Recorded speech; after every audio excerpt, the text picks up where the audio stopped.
کہ مومن کے دل کی ہے صدا مسلم پرسن اللہ، نہ بدلا ہے نہ بدلے گا میرا مسلم پرسن اللہ۔ آپ جیسی تربیت کر سکتی ہیں اپنی اولاد کی، باپ نہیں کر سکتا۔ بڑے سے بڑا قابل باپ بھی اپنی بچوں کے کردار پر وہ اثر نہیں چھوڑتا جو ماں چھوڑتی ہے۔ اور بالکل صحیح کہا تھا مولانا عمرین صاحب نے، جتنے کامیاب افراد دنیا کی تاریخ میں بنے ہیں، آپ محدثین کی تاریخ دیکھو، آپ مفسرین کی دیکھو، آپ فقہا کی دیکھو، آپ مشائخ صوفیہ کی دیکھو، آپ ادبا کی دیکھو، جتنے بھی زندہ دل اور مؤثر شخصیات دنیا میں پیدا ہوئی ہیں، ان کی تربیت میں ان کی ماں کا حصہ ان کے باپ سے اکثر زیادہ رہا۔ ایک مثال پیش کرتا ہوں، یہاں جتنے حضرات بیٹھے ہیں اسٹیج پر، یہ ایک شخصیت کی محبت میں 100% متفق ہیں، اور وہ نام ہے شیخ المشائخ سید الاولیاء بایزید بسطامی رحمۃ اللہ علیہ۔ عجیب شخصیت گزری ہے بایزید بسطامی کی۔ کوئی حدیث کی اور تصوف کے کسی کوئی سلسلہ بایزید بسطامی کو نظر انداز کر کے رحمت دو عالم صلی اللہ علیہ وآلہ وسلم کے دور تک نہیں پہنچتا۔ عجیب خصوصیت حاصل ہے۔ یہ بایزید بسطامی کو اس مقام تک پہنچایا کس نے تھا؟ ان کی بیوہ ماں نے۔ وہ ماں جو بیوہ ہو گئی تھی جب یہ بچے چھوٹے سے تھا، یہ بایزید چھوٹے سے تھے، اس وقت وہ بیوہ ہو گئی تھی، اور وہ اپنا اور اپنے یتیم بچے کا پیٹ پالنے کے لیے لوگوں کے گھروں میں کام کاج کرتی تھی۔ وہ عظیم خاتون جب بچہ بڑا ہو گیا، گلیوں میں کھیلنے لگا، تو ان کی ماں کو یہ ڈر لگا کہ کہیں بچہ بگڑ نہ جائے الٹے سیدھے بچوں کے ساتھ کھیلنے اٹھنے بیٹھنے کی وجہ سے۔ پتہ لگایا اس ماں نے کہ میں کیا کروں، میری تمنا اور میرے مرحوم شوہر کی یہی تمنا تھی کہ میرا بیٹا ولی کامل بنے، عالم ربانی بنے۔ چنانچہ لوگوں نے بتایا کہ فلاں ایک شیخ ہیں، ایک بہت ہی صالح مربی ہیں، وہ فلاں مسجد میں ایک مدرسہ چلاتے ہیں، وہاں کچھ بچے ان کے ساتھ رہتے ہیں۔ اب تک کا تجربہ ہے کہ جو بچہ وہاں رہا ہے بہت نیک بن گیا۔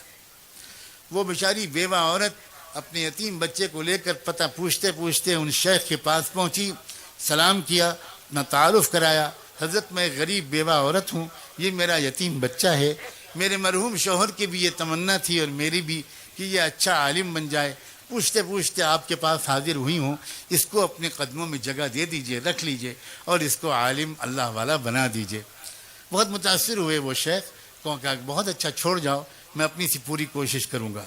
جاتے جاتے اس عورت نے ایک عجیب قسم کی درخواست اور پیش کی۔ اس نے کہا حضرت ایک گزارش اور ہے، پہلی بار یہ بچہ اپنی ماں کی گود سے نکل کر کہیں باہر آ کر رہے گا، اسے میری یاد بہت ستائے گی، جلدی جلدی یہ چھٹی مانگے گا، میری درخواست یہ ہے کہ آپ اسے چھٹی مت دیجیے گا، کیونکہ میرے پاس آئے گا اس کی توجہ بڑھ جائے گی، میرے پاس تو آپ اس کو تب بھیجیے گا جب یہ اللہ کا ولی بن جائے۔ انہیں بہت حیرت ہوئی کہ عجیب اللہ کی بندی ہے، بہت قدر آئی۔ انہوں نے کہا کہ بہن تم نے بہت بڑی بات کہی ہے، جاؤ دعا سے میری مدد کرنا، میں اپنی طرف سے پوری کوشش کروں گا۔ وہ چلی گئیں، وہ بچہ پڑھنے میں لگ گیا، کچھ مہینے گزرے، جب برداشت سے باہر ہو گیا تو اس بچے نے اپنے استاد سے درخواست کی کہ حضرت بہت دن ہو گئے، مجھے اپنی امی کی بہت یاد آ رہی ہے، مجھے ایک دن کی چھٹی دے دیجیے، ایک دن کی، میں وعدہ کرتا ہوں کل واپس آ جاؤں گا۔ وہ استاد پریشان ہوئے، اگر وہ اجازت دیتے ہیں تو ماں سے کیا ہوا وعدہ ٹوٹتا ہے، اگر وہ منع کرتے ہیں تو یتیم معصوم بچے کا دل ٹوٹتا ہے، کریں تو کیا کریں۔ سوچنے لگے، اللہ کی طرف متوجہ ہو کر مانگا کہ اللہ میں کیا کروں، میں کیا جواب دوں اس بچے کی درخواست کا۔ اللہ تعالیٰ نے ان کے دل و دماغ میں خیال ڈالا، انہوں نے کہا بیٹا ایک کام کرو، میں تم کو سبق دیتا ہوں، تم شام تک وہ سبق یاد کر کے مجھے پورا سنا دو گے تو میں تم کو چھٹی دے دوں گا۔ بچہ خوش ہو گیا، اس نے سبق لیا، وہ اندر گیا اور اس نے جا کر جو اوراق پلٹے تو وہ سمجھ گیا کہ اتنا سبق تو شام تک یاد کرنا ناممکن ہے۔ استاد نے جان بوجھ کے اتنا سبق دیا تھا۔ اب وہ بہت پریشان ہوا، واپس جاؤں استاد کے پاس جاؤں ان سے کہوں کہ سبق کم کر دیجئے، آپ نے زیادہ دے دیا. پھر سوچا یہ بے ادبی ہوگی، تو پھر اس نے ایک اور بات سوچی. اس نے کہا میں بچپن سے ماں بھی مجھے یہی کہتی تھی، بہت غور سے سننا یہ بات، بچپن سے مجھے ماں بھی یہ کہتی تھی کہ اللہ سب کچھ کر سکتا ہے، اور استاد بھی روز یہی کہتے ہیں. آج میں اس کا تجربہ کرتا ہوں. کتاب الگ رکھی، 2 رکعت نماز پڑھی اور ننھے منھے ہاتھ اٹھا کر اللہ سے مانگنا شروع کیا کہ اللہ، بچپن سے ماں یہی کہتی تھی، استاد بھی روز یہی کہتے ہیں، آپ سب کر سکتے ہیں، آج آپ اپنی قدرت مجھ یتیم بچے کی مدد کر کے دکھا دیجئے، یہ سبق شام تک یاد کروا دیجئے. اس کے بعد دعا کر کے یاد کرنے میں لگ گیا. شام ہوئی تو استاد کے پاس آیا، کہا استاد جی سبق سن لیجئے. استاد کو یقین تھا کہ سبق تو پورا یاد ہو ہی نہیں سکتا. استاد نے کہا سناؤ بیٹا. اب جو بچے نے سنایا تو استاد حیران رہ گئے، نہ کہیں بھولا نہ کہیں اٹکا، پورا سبق سنا دیا. استاد سمجھ گیا کہ اس بچے کے ساتھ اللہ کا معاملہ، اس کی ماں کی دعاؤں کے طفیل کچھ اور ہے. استاد نے کہا بہت اچھا بیٹا، جاؤ وعدہ یاد رکھنا، کل آ جانا. بچہ چلا گیا، استاد کے ہاتھ چومے، دعائیں لیوں، چلا گیا. راستے پر اچھلتا کودتا، گیت گاتا، گانے گاتا، بہت ہی خوش خرم گیا. گھر گیا تو گھر کا دروازہ بند تھا. دروازے پہ آواز دی، 1 بار آواز دی، کوئی جواب نہیں آیا. 2 بار پکارا، کوئی جواب نہیں آیا. تیسری بار پھر پکار کر کہا امی دروازہ کھولیے. تو اندر سے جواب آیا یہ کون ہے دروازے پر؟ تو باہر سے بچے نے کہا کہ امی میں آپ کا بایزید ہوں، دروازہ کھولیے. تو ماں نے کہا کہ کون بایزید؟ یہ والا میرا بایزید نہیں ہو سکتا، میرا بایزید تو تب آئے گا جب اللہ کا ولی بن جائے گا. استاد نے اس کے مجھ سے وعدہ کیا تھا اور استاد وعدہ خلافی نہیں کر سکتے، یہ میرا بایزید نہیں ہو سکتے. سمجھ گیا بچہ کہ ماں کی مرضی نہیں ہے کہ میں گھر کے اندر جاؤں. وہیں کھڑے بہت دیر تک روتا رہا.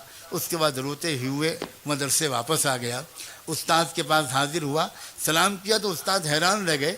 کیا ہوا بیٹا خیریت؟ تو جب بچے نے اپنی کہانی سنانے کے لیے چہرہ اوپر اٹھایا تو استاد نے دیکھا کہ آنکھیں بالکل آنسوؤں سے بھری ہوئی ہیں، چہرہ لال ہے. تو استاد نے جلدی سے اٹھا کر گود میں لیا، اپنے عمامے کے کونے سے بچے کے آنسو پوچھے. بیٹا بات کیا، خیریت تو ہے؟ کیا تم واپس کیوں آ گئے؟ بچے نے پوری کہانی سنائی اور یہ کہا کہ میں اس طرح گیا تھا، دروازہ بند تھا، ایسے پکارا، یہ جواب ملا، یہ والا میرا باعزید نہیں ہو سکتا، وہ تو تب آئے گا جب ولی بن جائے گا. میں سمجھ گیا میری ماں نہیں چاہتی، میں واپس آ گیا. استاد نے پوچھا بیٹا ایک بات بتاؤ، تم اپنی ماں سے ناراض تو نہیں ہو کر آئے ہو؟ ماؤں اپنے مقام کو پہچانو، اور نوجوانوں تم اپنی ماؤں کے مقام کے پہچانو. تم ماں سے، تو اس نے کہا کہ تم اپنی ماں سے ناراض ہو کر تو نہیں آئے بیٹا. اس نے کہا کہ حضرت دل ٹوٹا بہت ہے اور آنکھیں بہی بہت ہیں، لیکن میں ناراض نہیں ہوں. میں سمجھ گیا کہ وہ میرا بھلا چاہتی ہیں. اب استاد میں چاہے جتنی ضد کروں آپ مجھے چھٹی مت دیجیے گا. اتنی درخواست اور ہے کہ یہ دعا کر دیجئے کہ میری ماں کام کرتے کرتے بیمار رہنے لگی ہیں، ذرا ان کی زندگی میں اتنی برکت ہو جائے کہ وہ مجھے کچھ بنا ہوا دیکھ لیں، ان کی تمنا پوری ہو جائے، ان کی آنکھیں ٹھنڈی ہو جائیں. استاد نے کہا بیٹا میں روز یہ دعا مانگوں گا. میں قصہ مختصر کرتے ہوئے یہ بات کہتا ہوں اور خاص طور پر ماؤں سے کہتا ہوں کہ 16 سال تک وہ بچہ اپنی ماں کے پاس نہیں گیا. اس کے بعد پھر کیا ہوا؟ اللہ اکبر و کبیرہ. ایک رات تھی، تہجد کے وقت تہجد کی نماز پڑھ کے وہ استاد ذرا آرام کرنے کے لیے لیٹے تو ان کو زیارت ہوئی رحمت دو عالم صلی اللہ علیہ وآلہ وسلم کی، اور آپ نے اپن شیخ سے اس رویائے صالحہ میں، اس بابرکت سچے خواب میں یہ فرمایا کہ دیکھو وہ جو جنید ہے، وہ جو باعزید ہے، نوجوان تمہارے یہاں، اس کی تربیت مکمل ہو گئی اور اس کو ولایت کبریٰ کا جھنڈا دے دیا گیا. اب تم اس کو جاؤ بشارت دو اور اس کو رخصت کرو. جلدی سے وہ اٹھے، انہوں نے وضو کیا اور اندر گئے تو دیکھا کہ باعزید وہ نوجوان وہ تہجد کی نماز پڑھ رہا تھا. انتظار میں وہ پیچھے بیٹھ گئے. جب اس نے سلام پھیرا تو پکار کر کہا کہ باعزید ادھر آؤ.